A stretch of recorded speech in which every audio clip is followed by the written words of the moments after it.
साजी chapter number 8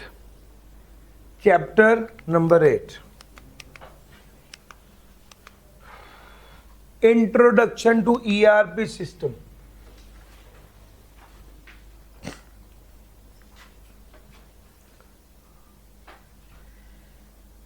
मैंने जिस तरह वो इंफॉर्मेशन सिस्टम की पूरी स्टोरी और एक बेस बनाई थी ताकि आपका दिमाग काम करने लग जाए कि यार असल में तो इंफॉर्मेशन को एक्सचेंज करने की गेम है।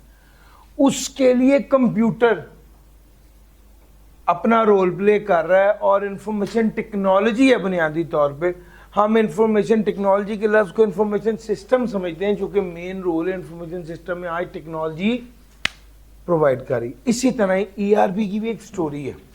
स्टोरी सुनो जरा। स्टोरी कुछ इस तरह से है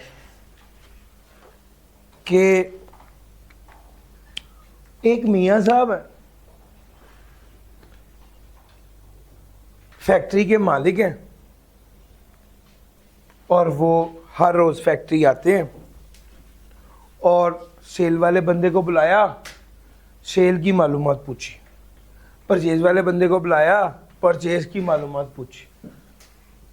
कैश वाले बंदे को बुलाया, कैश की मालूमात पूछी और उसे सेल के साथ रिलेट किया।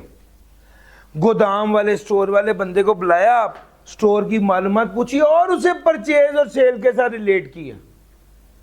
अच्छा, अब चूंकि वो अलग-अलग बंदों को बुलाते हैं और सारी मालूमात ले रहे होते हैं तो फिर लाइन हाजिर कर लेते हैं सबको।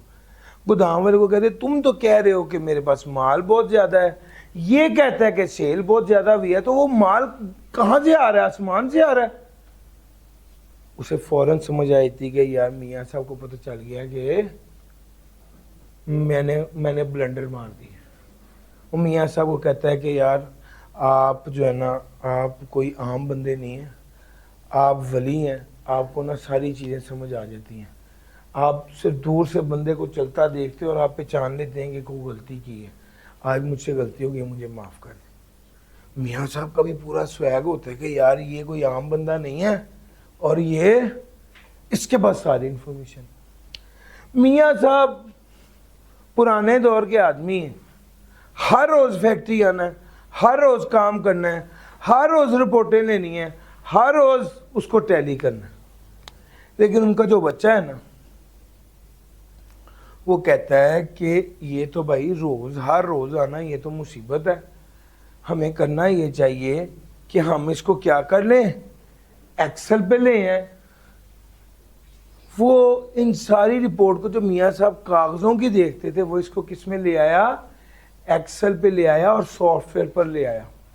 करता वो भी यही था बंदा। उनका जो बेटा था वो क्या करता था, परचेज के सॉफ्टवेयर को देखा, सेल के सॉफ्टवेयर को देखा, इन्वेंट्री के सॉफ्टवेयर को देखा और कैश के सॉफ्टवेयर को देखा और सारा कंपैरिजन किया और फिर उसको कहा जी कि ये क्यों है।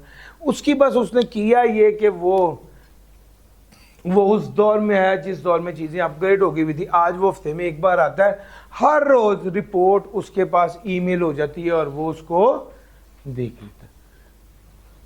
बेटा है वो कभी इंग्लैंड जाता है, कभी यूएसए जाता है, कभी मलेशिया जाता है, कभी उम्रे पे जाता है, सारा कुछ इंजॉय भी कर रहा है, साथ साथ रिपोर्ट भी देख रहा है। ये अगली नस्ल आती है और इंफॉर्मेशन का सिस्टम ऐसे चल रहा होता है इनके सॉफ्टवेयर्स में। फिर इनका पोता आता है। पोता कहता है पापा मुझे तो समझ नहीं आती आप लोग क्या कर रहे हैं, आप लोग तो सिंपल कंपैरिजन करते हैं, ऐसा सॉफ्टवेयर इंप्लीमेंट करें ना कि इसमें ये वाला डिफरेंस हाईलाइट हो जाए और हमें हफ्ते बाद भी ना आना पड़े। और सर समझ आ रहा है? वो कहते हैं कि आप सारे सॉफ्टवेयर एक ही इदारे से बनवाएं और उनको आपस में कनेक्ट कर दें। परचेज वाला परचेज की एंट्री करेगा तो साथ ही ऑटोमेटिकली स्टॉक की एंट्री भी होगी, तो स्टॉक भी अपग्रेड हो जाएगा। ऐसा हो ही नहीं सकता कि परचेज की एंट्री हो साथ स्टॉक ना बढ़े। तो जब इनको आपस में कनेक्ट कर देंगे तो ये वाली गलती होगी नहीं जो दादाबू के दौर में होती थी या आपके दौर में होती है। ये आपस में क्या हो जाएंगे, पूरे सिस्टम जुड़ जाएंगे और वो वाला बंदा जो हमने स्टोर में रखा हुआ है कि एंट्री करे लहदा से, यानी जब परचेज वाला बंदा एंट्री कर देता है तो स्टोर वाला बंदा दोबारा एंट्री करता है। क्यों? अगर हम इस सिस्टम को जोड़ देंगे तो जब परचेज वाला बंदा एंट्री करेगा तो वही वाली एंट्री स्टोर में भी ऑटोमेटिकली हो जाएगी, तो हमें एक बंदा बच जाएगा हमारा। मेरा पॉइंट समझ आ रहा है? प्रोसेस एफिशिएंट हो जाएंगे। वो बच्चा जो है अगला वो कहते हैं हमें आने की जरूरत ही नहीं है, हम 15 मिनट में देखेंगे कितनी प्रोडक्शन हुई, कितने माल बना, कितना ये सब हुआ, हमारे लिए बड़ा आसान हो जाएगा। ऊपर बंदे रख लेंगे, हम बाहर ही रहेंगे, मैं क्या जरूरत है पाकिस्तान में रहने की। सर मेरा पॉइंट समझ आ रहा है? ये अगला लेवल था। ये जो पोते ने स्टोरी सुनाई है ना आपको कि अलग-अलग सॉफ्टवेयर नहीं बनाने, एक ही कंपनी सारे सॉफ्टवेयर बनाए और फिर उनको आपस में कनेक्ट कर दे, इसी तरह के सॉफ्टवेयर को ईआरपी कहते हैं। और सर ईआरपी की असल जड़ समझ आई है कि ये है क्या और इवॉल्व कहां से हुआ है? ये यहां से इवॉल्व हुआ है सर। सर ईआरपी असल में क्या है? मैं आपको एक प्रैक्टिकल एग्जांपल देने लगा हूं। मार्केटिंग वाले ने मार्केटिंग की, जिसके जवाब में सेल ऑर्डर आया। सेल ऑर्डर आपको आ गया तो प्रोडक्शन वाले को कहा माल बनाओ, प्रोडक्शन वाले ने कहा रॉ मटेरियल चाहिए, प्रोडक्शन वाले ने स्टोर को कहा रॉ मटेरियल दो, स्टोर वाले ने कहा मेरे पास मौजूद नहीं है, उसने प्रोक्योरमेंट वाले को कहा खरीदो, प्रोक्योरमेंट वाले ने रॉ मटेरियल खरीदा, रॉ मटेरियल गेट पर आया तो गेट पास बना। गेट पास बनने के बाद वो पहले क्वालिटी कंट्रोल डिपार्टमेंट में गया और चेक किया गया, जो ऑर्डर दिया था उसके मुताबिक ही ऑर्डर आया है, माल आया है, उसको देखा। उसके बाद वो स्टोर में आया, स्टोर में स्टोर रिसीट नोट बना, फिर अकाउंट्स डिपार्टमेंट के पास स्टोर रिसीट नोट पहुंचा, उसकी इनवॉइस पहुंची और उसके मुताबिक उसने उसकी एंट्री की पेबल की, और फाइनेंस डिपार्टमेंट ने फिर उसके बाद चेक दे दिया। ये पूरा सिस्टम तरतीब से बना हुआ है। सेल नहीं हो सकती जबकि मार्केटिंग ना पता हो किसने की थी। प्रोडक्शन होगी तो पता होगा कौन सा सेल ऑर्डर है, परचेज होगी तो पता चलेगा कौन से ऑर्डर के लिए रॉ मटेरियल परचेज किया जा रहा है। सर गेट पास पर परचेज ऑर्डर गिवन होता है, क्वालिटी कंट्रोल डिपार्टमेंट पर परचेज ऑर्डर गिवन होता है। स्टोर रिसीट नोट नहीं बनेगा जब तक पीओ ना हो, परचेज ऑर्डर ना हो। अकाउंट्स डिपार्टमेंट इनवॉइस को देखेगा, पीओ को देखेगा और स्टोर रिसीट नोट देखेगा, उसकी बेस पर एंट्री करेगा और वाउचर बनेगा, एंट्री होगी और उस बेस फिर उसके बाद फाइनेंस डिपार्टमेंट वाला पैसे देगा। मैंने एक मल्टीनेशनल का ऑडिट किया है, मैंने तो चेक करना था कि एंट्री ठीक की है। जब उनकी एंट्री का डॉक्यूमेंट निकाला तो इतना बड़ा थद्दा निकला, ये सारे डॉक्यूमेंट्स उसके अंदर लगे हुए थे। तो पूरी ट्रेल थी, स्टोरी कहां से शुरू हुई और फिर कहां तक पहुंच गई।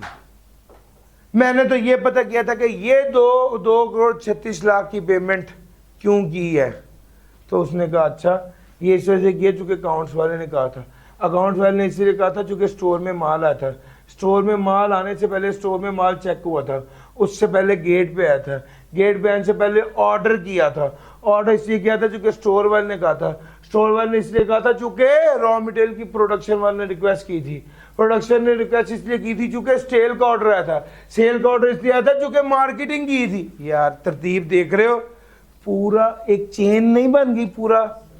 सर ये है ईआरपी,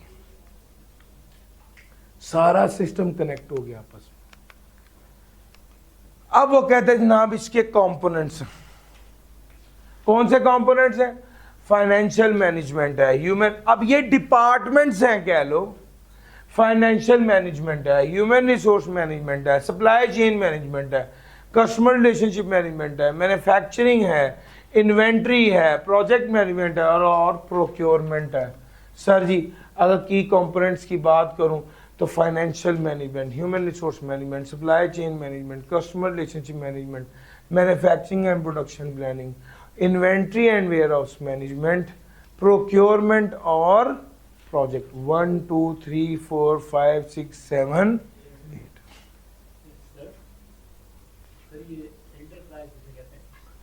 एंटरप्राइज इदारा, अमजद एंटरप्राइजेस, इदारे को बाजुकत एंटरप्राइज कह देते हैं। सर जी फाइनेंशियल मैनेजमेंट में क्या काम है? जर्नल लेजर बनाना, अकाउंट पेबल या receivable, budget, forecasting, tax management, financial reporting, ये मेन काम है। इंडिविजुअल मॉड्यूल में, इंडिविजुअल यूनिट में क्या क्या चीजें होती हैं उसको डिस्कस कर रहे हैं। सर ह्यूमन रिसोर्स मैनेजमेंट में होता है एम्प्लॉय का रिकॉर्ड, पेरोल प्रोसेसिंग, एम्प्लॉय का record, payroll processing, recruitment and onboarding, performance evaluation, benefits and leave management, ये सारी चीज़ें ह्यूमन रिसोर्स में होती हैं। सप्लाई चेन में प्रोक्योरमेंट देखना, इन्वेंट्री मैनेजमेंट देखना, शिपिंग एंड लॉजिस्टिक्स देखना, वेंडर मैनेजमेंट देखना, ये सप्लाई चेन में। सीआरएम में क्या है? Sales pipeline, customer interaction history, customer support, marketing campaign management.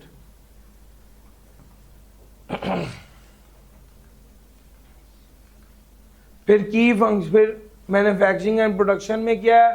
Production scheduling, capacity planning, quality control, maintenance management, ये सारी चीज़ें मैन्युफैक्चरिंग एंड प्रोडक्शन की। फिर उसके बाद इन्वेंट्री वेयर हाउस में, इन्वेंट्री को ट्रैक करना, ऑर्डर पूरा हो गया या नहीं हो गया, वेयर हाउस ऑप्टिमाइजेशन, किस तरह से वेयर हाउस को मैक्सिमम इस्तेमाल किया जा सकता है। डिमांड फोरकास्टिंग, डिमांड को फोरकास्ट। प्रोक्योरमेंट, प्रोक्योरमेंट में क्या शामिल है? Purchase order management, supplier management, cost control, ये प्रोक्योरमेंट में शामिल है। प्रोजेक्ट मैनेजमेंट में प्लानिंग करना, बजटिंग करना, रिसोर्स एलोकेट करना, प्रोजेक्ट को ट्रैक करना, ये सारी चीजें प्रोजेक्ट मैनेजमेंट में आ रही।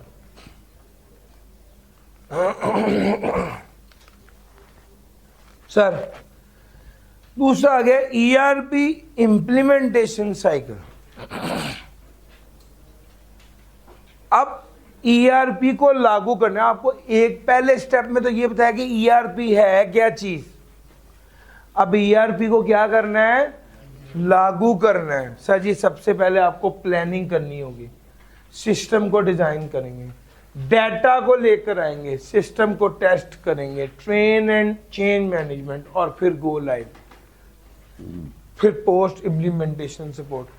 ये सर 7 स्टेजेस हैं। सबसे पहली स्टेज है, अब मेरे साथ चलो लॉजिकली समझो। सबसे पहला काम यह है कि आपका पुराना सिस्टम कौन सा था, आपको पुराने सिस्टम में क्या प्रॉब्लम आ रही थी, आप नया सिस्टम कौन सा है, आपकी रिक्वायरमेंट क्या है, और क्या नया सिस्टम आपकी रिक्वायरमेंट किस तरह पूरी कर सकेगा, ये वाली बात इस स्टेप पे नहीं। सिस्टम डिजाइन के लेवल पर क्या होता है, आप उनकी रिक्वायरमेंट के मुताबिक सिस्टम को डिजाइन करते हैं, रिसोर्स को एलोकेट करते हैं कि किस तरह ये वाला सिस्टम काम करेगा और आपकी रिक्वायरमेंट को पूरा करेगा। सिस्टम डिजाइन होने के बाद डेटा माइग्रेशन है। डेटा माइग्रेशन, पुराना डेटा उठाकर नए सिस्टम में लेकर आना, पुराने सिस्टम से। सर जी हमने एक कॉन्सेप्ट पढ़ा था चैप्टर 6 में, ELT याद है? एक्सट्रैक्ट, ट्रांसफॉर्म और load, ETL sorry, extract, transform और लोड। वहां से इस तरह डेटा माइग्रेट होता है। फिर सिस्टम को चेक किया जाता है, ये बात कल हुई थी। सिस्टम को चेक करने के 3 काम है। यूनिट को चेक करेंगे, जोड़ को, इंटीग्रेशन को चेक करेंगे, और यूजर एक्सेप्टेंस टेस्टिंग होती है। फिर उसके बाद होता है चेंज मैनेजमेंट।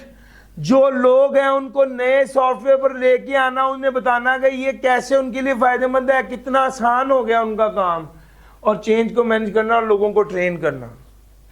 फिर उसके बाद गो लाइव होता है। गो लाइव का मतलब है जिस दिन से रूटीन का काम नए सॉफ्टवेयर पर शुरू होने लग गया, इसको कहते हैं गो लाइव होना। और उसके बाद होता है पोस्ट। जब गो लाइव होता है या जब एक्चुअल में लोड पड़ता है ना, फिर भी कुछ प्रॉब्लम्स अराइज होते हैं, उसके लिए पोस्ट इम्प्लीमेंटेशन सपोर्ट होती है। सर ये ERP इम्प्लीमेंटेशन साइकिल है। मैंने आपको सारे स्टेप्स बड़ी डिटेल में बता दिए। सर जी बिजनेस की रिक्वायरमेंट को आइडेंटिफाई करना, ईआरपी को कस्टमाइज करना, स्ट्रक्चर और वर्कफ्लोज, और फिर डाटा माइग्रेशन था, फिर ट्रेनिंग था, फिर गो लाइव था, फिर पोस्ट इम्प्लीमेंटेशन सपोर्ट था। सर जी अब अगला पॉइंट देखिएगा, बेनिफिट्स ऑफ ईआरपी। अगला क्या है sir? Benefits of ERP. ERP से फायदा ये होगा कि डाटा एक्यूरेट और कंसिस्टेंट है। ईआरपी से इंफॉर्मेशन और डाटा हर बंदे के लिए एक्सेसिबल है, यानी कोलैबोरेशन और इंटीग्रेशन बेहतर हुई है, डाटा अवेलेबल है, डिसीजन मेकिंग बेहतर हुई है। सर जी दरमियान में जो खराब, मिसाल के तौर पे जैसे ही प्रोडक्शन वाले ने ऑर्डर किया, रॉ मटेरियल वाले ने देखा कि माल नहीं है, उसने रिक्वेस्ट कर दी प्रोक्योरमेंट वाले को, प्रोक्योरमेंट पे ऑटोमेटिकली ईमेल चले गई सप्लायर को कि जनाब माल भेज दो। अब अगर ये सारा कुछ इस तरह इतनी तेजी से हो रहा है तो आपके सारे प्रोसेसेस एफिशिएंट हो जाएंगे और प्रोडक्टिविटी बेहतर हो जाएगी, बिजनेस प्रोसेस को स्ट्रीमलाइन करेंगे, कंप्लायंस एंड रिस्क मैनेजमेंट को इम्प्रूव करेंगे, स्केलेबिलिटी और flexibility, enhance customer service, cost saving, data security and integrity. Sir ji 1 2 3 4 5 6 7 8 9 और ये 10 काम, ये 10 बेनिफिट्स हैं ईआरपी सिस्टम के, जिसको उसने कहा गया है ईआरपी सिस्टम के बेनिफिट्स की बात करें। अच्छा जी अब टाइप्स ऑफ ईआरपी, एक है ऑन प्रेमिसेस, एक है क्लाउड और एक है हाइब्रिड। जरा ये बात भी बता ही दूं, ऑन प्रेमिसेस और क्लाउड में क्या फर्क होता है? सर ऑन प्रेमिसेस और क्लाउड में क्या फर्क होता है? आपने ना रिहाइश के लिए घर देखना है, आपके पास दो तरीके हैं। एक तरीका तो ये है अपनी मर्जी की जगह देखो, ज़मीन खरीदो, उस पर अपनी मर्जी का घर बनाओ, जैसा आपका दिल चाहता है वैसे कमरे रखो, बाग छोड़ो, छत बनाओ, पूल बनाओ, जो आपका दिल चाहता है वो करो।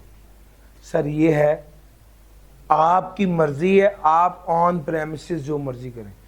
एक बात यह कि रेडीमेड एक चीज़ मिल रही है बनी बनाई, किराए का घर है, उस पर जाके रह लो, आपकी मर्जी के कमरों के साइज नहीं होंगे, आपकी मर्जी के वॉशरूम नहीं होंगे, आपकी मर्जी का बाग नहीं होगा, रेडीली अवेलेबल है, उसमें जाके रह लो, आपकी रिक्वायरमेंट के मुताबिक घर है तो बस ठीक है, आप रह लो और गुजारा कर लो। सर बिल्कुल इसी तरह ईआरपी है, दो तरह का होता है, या ऑन प्रेमिसेस या क्लाउड। ऑन प्रेमिसेस अपनी मर्जी का बनाओ, इस पे टाइम लगेगा, इस पे पैसा लगेगा, इन्वेस्टमेंट होगी। और क्लाउड क्या है? रेडीमेड मौजूद है, आपका नहीं है, किराए पे ले लो, उस पर चलते रहो। तो एक क्या है ऑन प्रेमिसेस और दूसरा क्या है क्लाउड। ऑन प्रेमिसेस में क्या होता है? On premises ERP refers to ERP system installed and run on service servers located with the organization. This gives the business full control over its data, infrastructure and security. It is often chosen by companies in regulated industries like, sir ji on premises में आपका complete control है, आप अपनी मर्जी से तब्दीली कर सकते हैं, लेकिन पैसा ज़्यादा लगेगा, रिसोर्सेज काफ़ी ज़्यादा चाहिए होंगे। सर डाटा सिक्योर है, आपकी मर्जी कस्टमाइज होगा, आपकी मर्जी का, इंटरनेट पे रिलायंस करने की ज़रूरत नहीं है। डिसएडवांटेज है पैसा लगेगा, मेंटेन करना पड़ेगा, स्केलेबिलिटी लिमिटेड है, घर कराएगा एक छोड़ा दूसरे पे चले गए, यहाँ पर ये वाली ऑप्शन तो नहीं है ना, अपना घर है सर आपका, तो ये स्केलेबिलिटी लिमिटेड है। क्लाउड के केस में स्केलेबल है, अपफ्रंट कॉस्ट ज़्यादा नहीं है, अपडेट भी होगा, मेंटेनेंस की जरूरत भी नहीं है, एक्सेसिबिलिटी भी है, और एडवांटेजेस कॉस्ट एफिशिएंट है, फ्लेक्सिबल है, फास्ट इम्प्लीमेंटेशन है, और डिसएडवांटेज क्या है? इंटरनेट पर भी डिपेंडेंट है, सिक्योरिटी कंसर्न्स भी है, और कस्टमाइजेशन आपकी मर्जी की नहीं होगी। एक तीसरा तरीका भी है, हाइब्रिड, दोनों कर लो। मेन बंदे अपने घर में आ जाए और कुछ लोग किराए पर रह लें। सर हाइब्रिड मॉडल ये होता है, जो डाटा सेंसिटिव है उसको किस पे कर लो, ऑन प्रेमिसेस।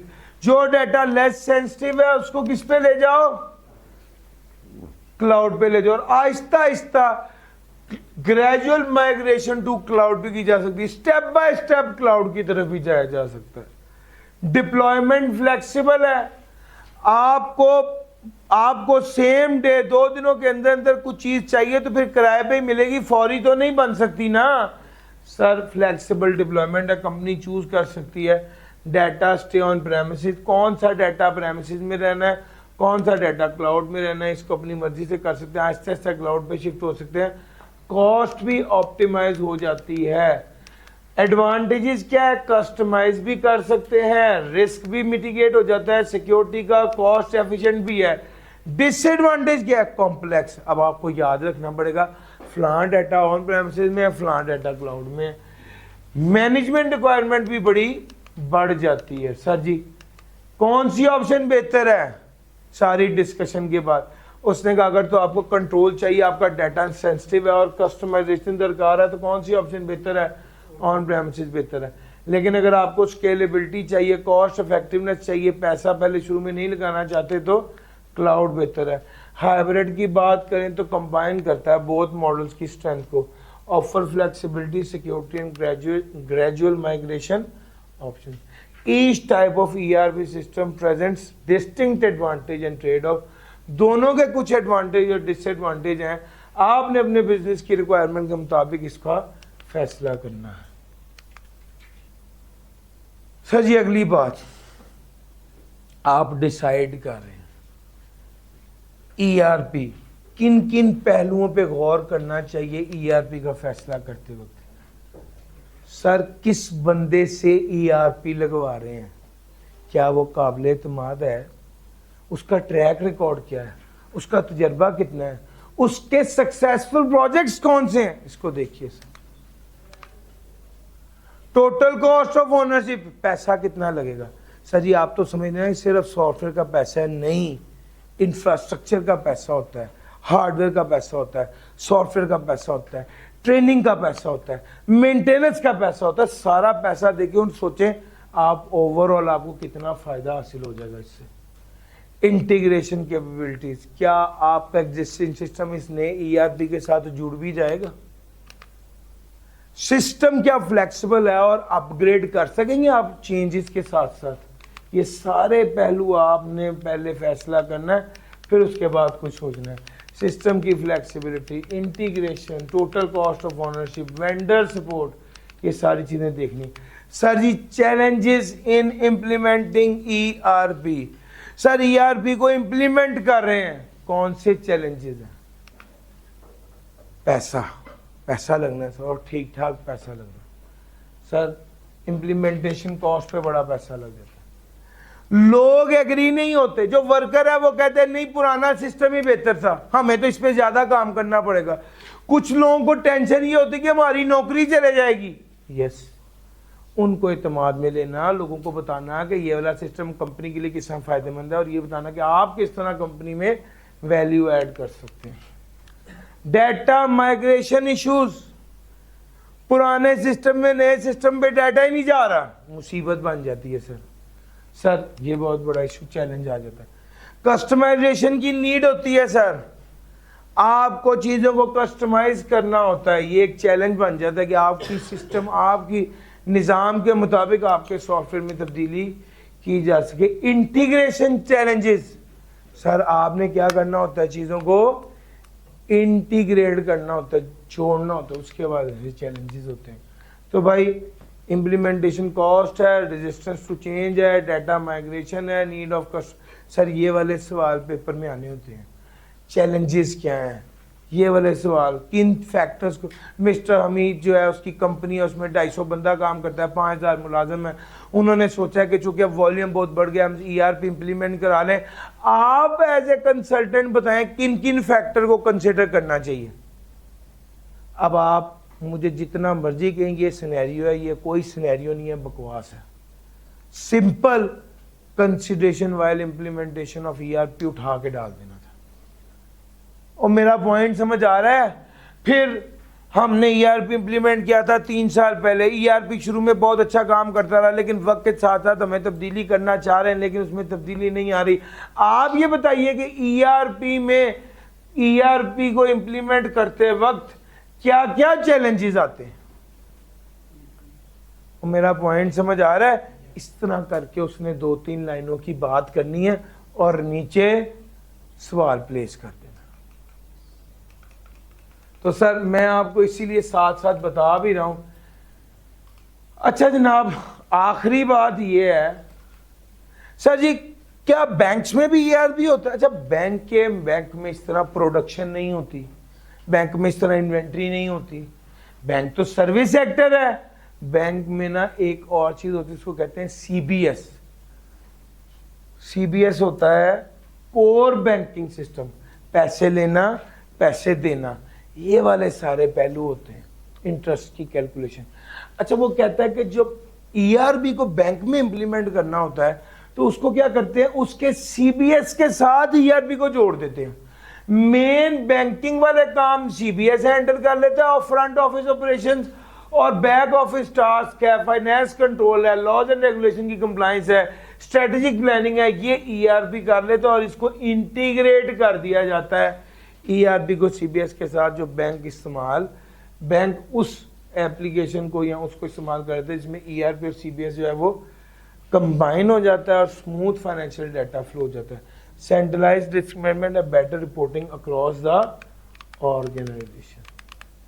सर ये सारी बातें थी हमारी क्या कहते हैं चैप्टर नंबर 8 से मुतालिक।